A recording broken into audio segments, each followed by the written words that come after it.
Back on Inside Tennessee with the candidates for District 90, John North, John Becker, your moderators this morning. Representative Johnson, David talked about door knocking and that he's been hearing from a lot of people. Crime and homelessness, two of the top issues that he is hearing on the campaign trail. What say you? Well, I hear a lot about women who don't like to consider themselves as second-class citizens in the state of Tennessee. That's still a top issue. And that kind of ties in with health care. Still hearing from people that we need Medicaid expansion. Tennessee is #1 in medical bankruptcies. We've had more hospital closures than any other state because we haven't expanded Medicaid. And the reality is, I think that it's important that we do talk about mental health. And when you expand Medicaid, that includes mental health too. And so people would have access to that mental health when we expand Medicaid. So that is incredibly important. And then education. People are very concerned about public tax dollars being drained away to go to charter schools and vouchers, which have been proven to be a failure as a test. Let's stay on this issue, Gloria, which I think you kind of raised, and it's also related. Last week, Knox County Commission essentially sent over, or is going to send over to the state, a resolution that says, we think we need a state mental health hospital. We have too many problems over here that are going untreated, and we have patients who are having to be transported even from the Knox County Jail down to Moccasin Bend in Chattanooga. So I'm curious to know what state lawmakers, such as you two as candidates, would do in response to this question from the Knox County Commission. Do we need a new state facility? As you may recall, I certainly recall it, Lakeshore was closed some years ago, and that put some people on the street. Gloria, let's start with you. Is this a question what the commission wants? Is this something you'd say yes to? Well, I think that it could be a possible solution, and we definitely need to bring that to the table and talk about it.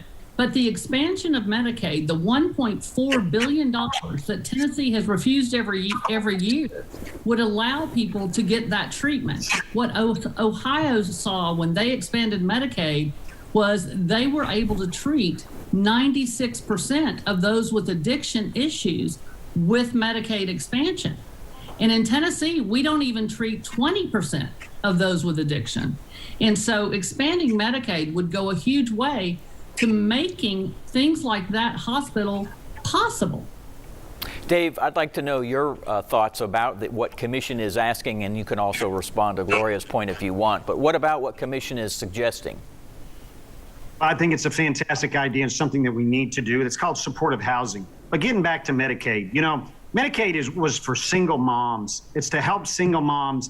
This, if you expand it, now you're going to take able-bodied men working, and you're going to take the expansion. You're going to take that away from single mothers. You want to talk about rights? You want to talk about helping mothers, single mothers? This is what Medicaid is for. It's for them, not to be helping able-bodied working men. And they did a block grant to help those single mothers in Tennessee so that they would stay and keep that Medicaid money for them.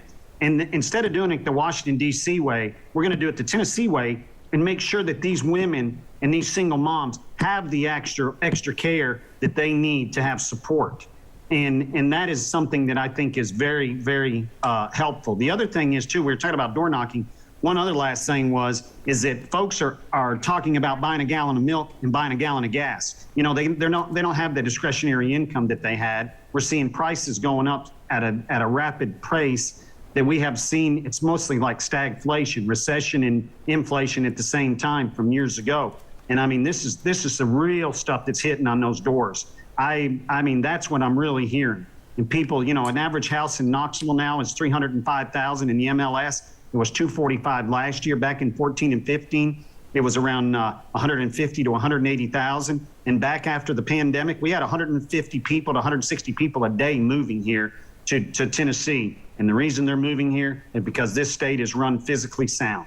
We've got to take another quick break. I would like to address that. I mean, I think it's important. That was inaccurate about Medicaid expansion. The reality is, in states that have expanded, it has gotten so many people, men and women, back to work because they were able to get the health care they needed to get healthy to go back to work. It actually blew up, increased their budget overwhelmingly because people were able to get back to work, men and women. And there is not health care for all women, and block grants do not add a single person to the rolls. Block grants will not add a single person to the rolls. And you can talk about being fiscally sound, but here's the reality. This is a governor that has had a full term. He's had a full term. They were so incorrect in projecting the budget. We have $10 billion in surplus because they underestimated what we were going to have. All right. We could have given people a tax break on gas prices, a tax break on grocery prices for 6 months or a year. Point taken. That's not being smart fiscally. We're going to take another quick break. We'll have a chance for some closing remarks right after this. We appreciate both of you being here.